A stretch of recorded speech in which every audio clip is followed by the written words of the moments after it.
Kemi hyrë në kulmin e sezonit të gripit, ndaj mjekët këshillojnë të bëhet kujdes sidomos me fëmijët që frekuentojnë shkollat apo kopshtet, të cilët nuk duhet të bëhen burim rreziku edhe për përhapjen e infeksionit tek fëmijët e tjerë. Detyra e prindit është të njohë gjendjen e fëmijës dhe të kërkojë ndihmën mjekësore eventuale.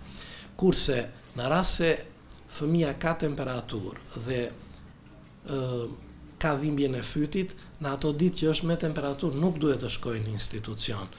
Dhe masat që kemi thënë gjithmonë edhe në intervistat e më përparshme që kemi bërë bashkë, është higjiena e përgjithshme 1 dhe kujdesi paraprak kur fëmia shkon në institucion që mos të jetë me temperaturë, për arsye se pastaj infeksioni përhapet.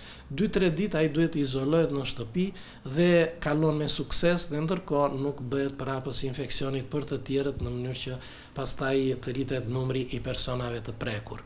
Ndër këshillat që jep mjeku Eduard Mone e vendos theksin tek temperatura, e cila nëse zgjat më shumë se 2 ditë dhe është mbi 38 gradë Celsius, përbën seriozitet dhe duhet që prindrit të konsultojnë me mjekët. Mone thotë se infeksioni i fytit shkaktohet nga viruset paragripale, por ka edhe infeksione të cilat sjellin qelbëzimin e tyre. Këshillat për prindit janë këto. Në rast se neve dallojmë që fëmia ka dhimbjen e fytit dhe temperaturë të lartë, në qoftë se temperatura është mbi 38.5, neve duhet që të përdorim paracetamolin ose ibuprofenin. Por paracetamoli është më i kollajt për ta përdorur sepse mund ta përdorim çdo 4 orë, kurse ibuprofenin mund ta përdorim vetëm çdo 6 orë.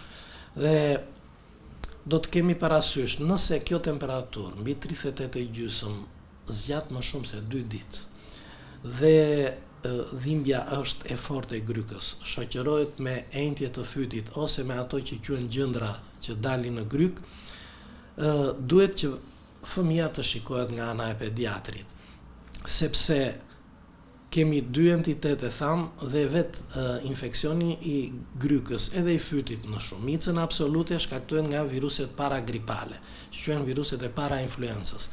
Por në 1% të tyre kemi dhe ato që quhen infeksione bakteriale qelbëzuese, të cilat bakteri, kryesisht streptokoku, vendoset në bajame, ka plot fëmijë të cilët këte kanë si karakteristikë të tyre, si një prirje që të smuren, dhe në rast se prindi dallon pika të bardha në bajame, duhet që patjetër të shkojë tek mjeku, sepse trajtimi është krejt i ndryshëm. Nëse deri më tani tham që shumica trajtohet vetë nga prindi dhe kalon, kurse mjekimi i tonsilitit të qelbëzuar, pra grykët e qelbëzuara, kërkojnë patjetër një vizitë dhe një mjekim më të specializuar nga ana e mjekut dhe përdorimin eventualisht të antibiotikëve. Themi që antibiotikët i përdorim me kujdes, por duhet që t'i përdorim edhe atëre kur është e nevojshme, sepse në rast se këto tonsilite nuk mjekohen me antibiotikun e dur. Por çfarë shkaktojnë bajamet e qelbëzuara? Bajamet e dim që japin ndërlikim, ngacmojnë veshin, ngacmojnë rrugët e poshtme të frymarrjes, japin goditje në kyçet e fëmijës, reumatizmin artikular akut, godasin valvulat e zëmrës që japin përsëri në kuadrin e reumatizmit dhe më rrallë godasin dhe veshkat që është glomerulonefriti. Këto vërtet janë ndërlikime më të rralla, por rritet mundësia e tyre nëse neve nuk e mjekojmë fëmijën siç duhet. E ndërsa ende nuk e kemi kaluar pikun e sezonit të gripit, mjekët thonë se duhet kujdes sidomos për fëmijët, të cilët frekuentojnë institucionet arsimore.